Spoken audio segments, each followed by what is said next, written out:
G'day. Many people do not get the value that they should from their overlockers or sergers, and it's usually because they don't really know what the things are that they can change and utilise on the machine. I'm working with Valma's Elina 792D, and the first thing we're going to do is check that my threading from the previous video is all okay. On the right hand side of the machine you have got stitch length, differential feed and your flywheel. Flywheel operates the same as it does with your sewing machine. It comes towards you, in fact there's an arrow on it that indicates that forward is towards you over the top. I've got all of my tensions set to 3, which is basically what you expect them to be when they come out of the factory. And we'll just have a look, now that I have threaded the machine, how it's sewing. They work better when they're turned on. On switch, over at the side. You'll notice I am cutting a small amount of fabric off at the side. You should be doing that all the time.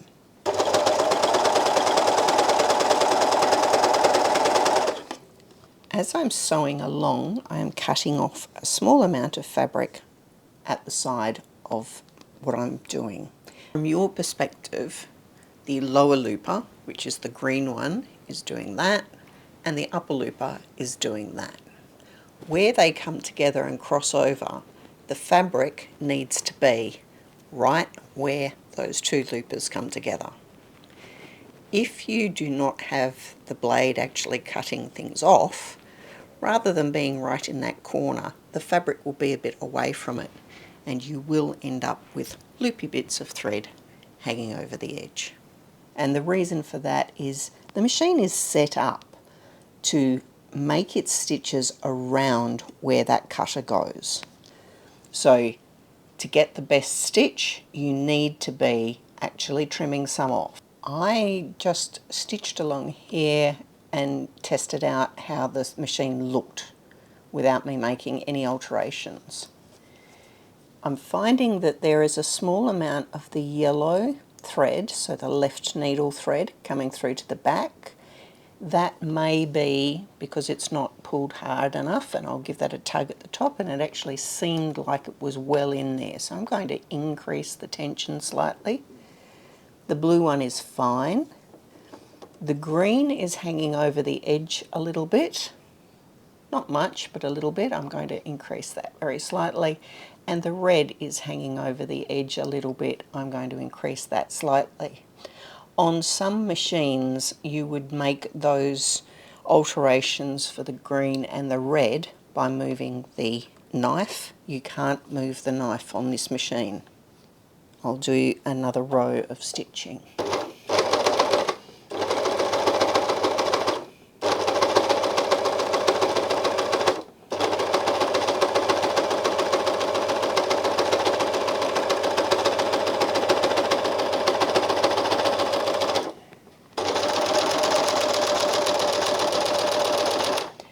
When I take the chain, and this is called the chain, when I take it out to the side, I can pull here and sort of stretch it out, and there is a cutter at this side. I take it to the back and over the top.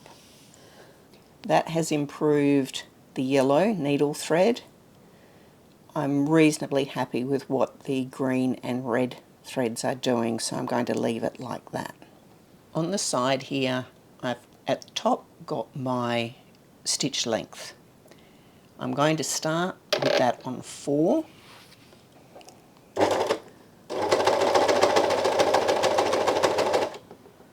And then I'm going to move it down to 3.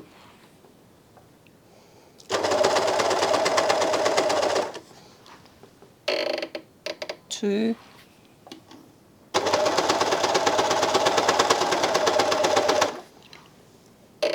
And then R.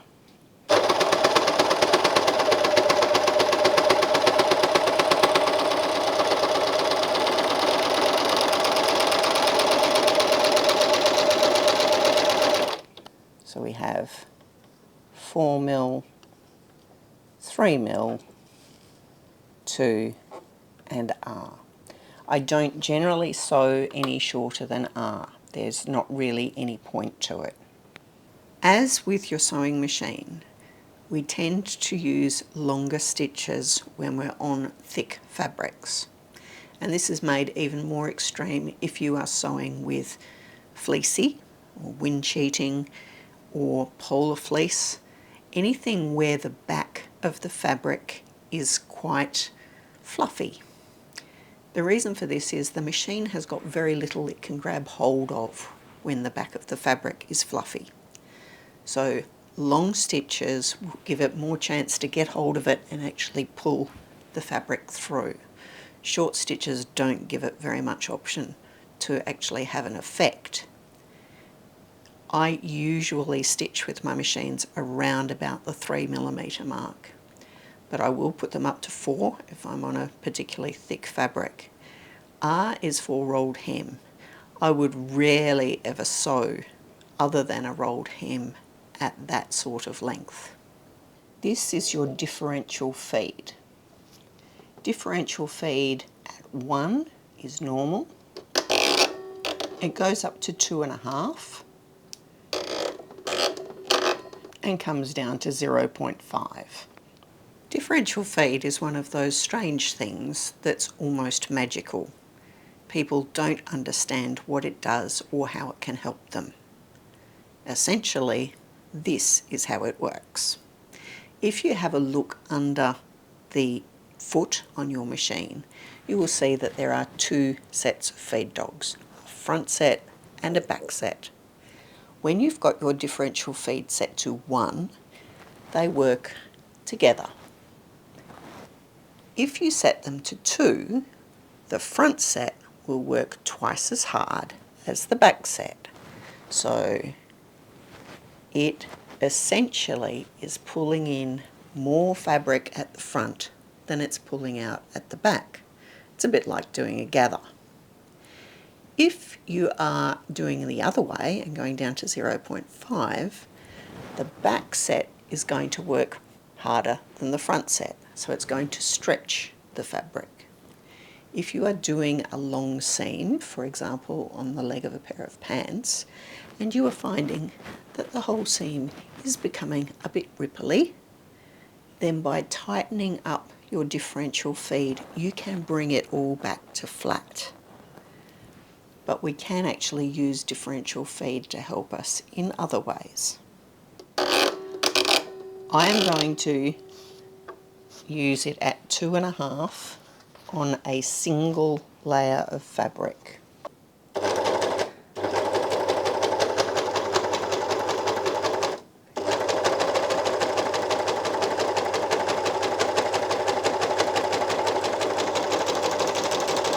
I'm pulling from this end, not the far end.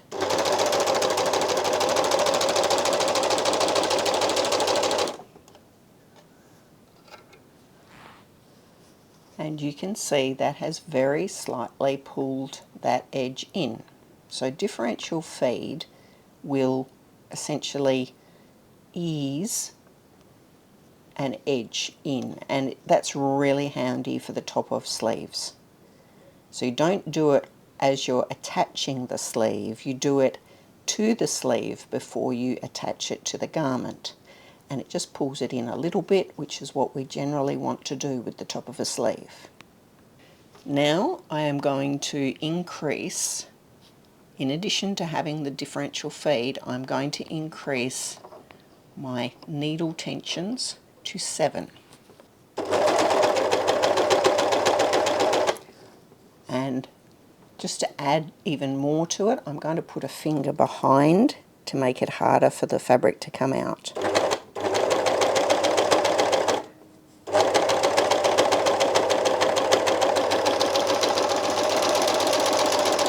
And you can see I'm pulling it out as a bunch. What I'm mostly wanting to do is pull it from the end that has just come out of the machine. You'll find doing this that that's a lot harder to pull out, and that's because the needle tensions are high.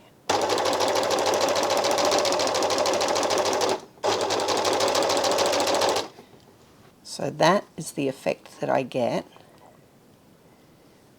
when I put needle tensions high, so it is gathering for me. Much more, the other side was just easing, this side is gathering. I can make that gathering tighter by picking up the blue and yellow threads, which are the needle threads, and I can gather it on there further.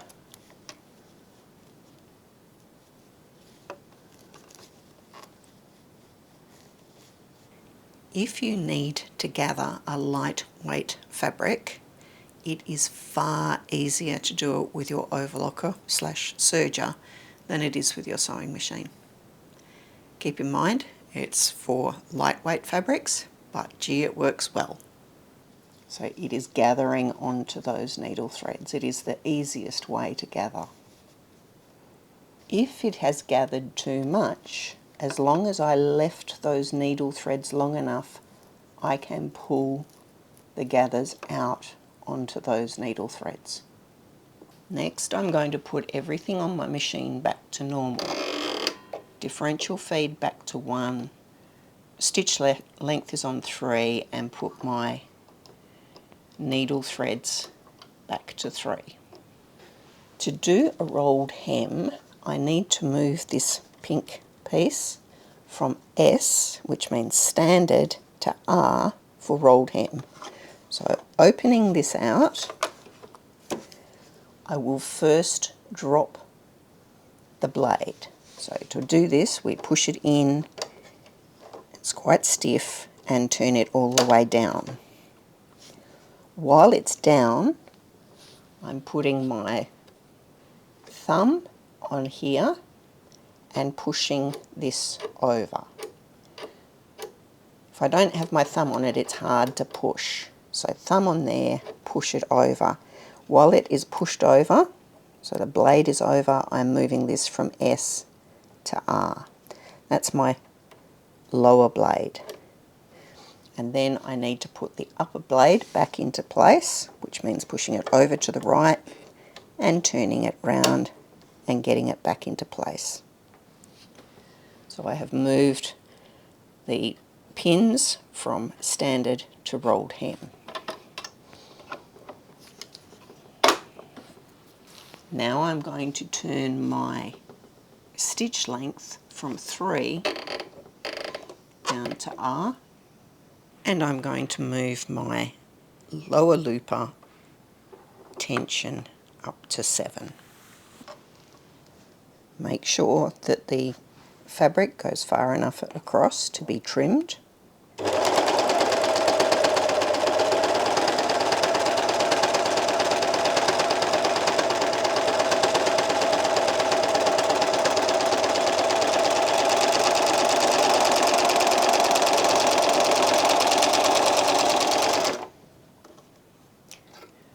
Right towards the end, I let the machine not have quite enough fabric to trim it, and you can see what's happened there. Those threads are poking out because there wasn't enough fabric for the machine to actually turn over and make a rolled hem. The rolled hem's actually pretty good, but it looks a bit different to what most people will refer to as a rolled hem, and that's because I left the left needle in. I deliberately leave the left needle in when I'm doing rolled hemming, unless there's a specific reason why I want it out. Certainly if you have a look in the instruction book, it will tell you to take it out. And if that's the case, it's not just a matter of unthreading the needle, but you have to remove the needle. The reason I leave it in is because in most cases it doesn't matter. I actually like how it looks with 2 needles. It's a little bit wider, but it means that your rolled hem is more secure. If you are sewing on a fabric that is fairly loose weave, it's possible to do a rolled hem and then pull on the edge of the rolled hem and it all just pulls away from the fabric because there's not enough integrity to the fabric to hold it together. So I'm lazy, I don't want to be bothered taking that left needle out, and I'm actually happy to have a bit more fabric involved in the rolled hem. It's quite a nice rolled hem. It does everything I want it to do, but it works a little bit better in some ways. To put the machine back to regular sewing, I need to take my tension back down to 3 on the lower looper, drop the blade,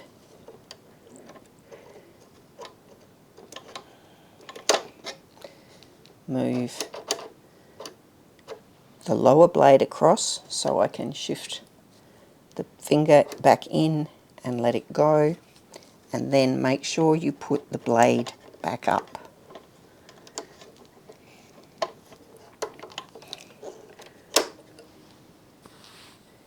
With the blade back up, close the machine.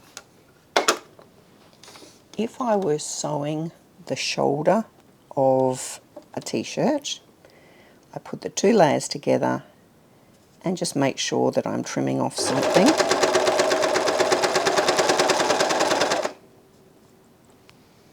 Whoops, didn't increase my stitch length back up.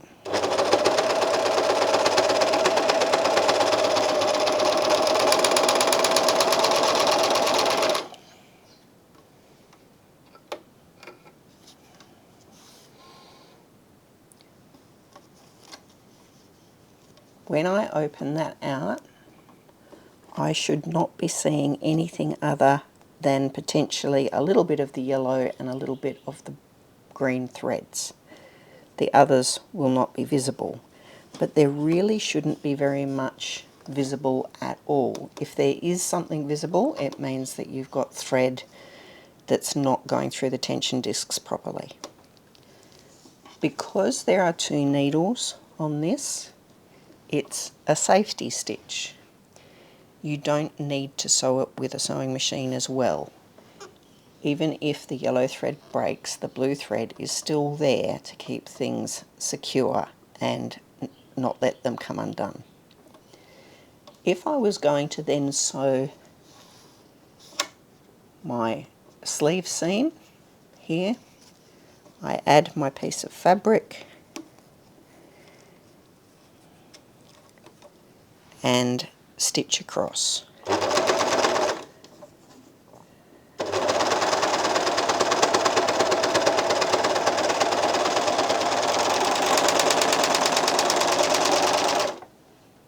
When I open it out, there's the join. I have never in all of my years of sewing had one of these come undone. It just works. In the instruction book they say that you can do pin tucking and leave the blade down while you do it. I would suggest that is fraught with danger. As I explained earlier, when the machine is making the loopers do this and the fabric comes in here, if you have the blade there, it stops that fabric from getting past the points where the 2 bits come together. It's possible, if you sew with the blade down, that you will get the fabric a little bit too far over to the right. If that happens, either of those loopers can hit the fabric. What are the things that can happen? Number 1, it causes a big knot up. Number 2, if either of those looper tips get badly enough caught in the fabric, then you can have the tip break off the looper and you need to get it fixed. And number 3, you can muck up the timing. None of these things seem to me like a good way to treat your machine. Unless you're really on the ball, it is possible to cause problems. I would recommend that you don't ever sew with the blade down. I hope you've learned something about your Elina 792. I am extremely grateful to my friend Valma who loaned me her machine, and at this point I'll see you next time.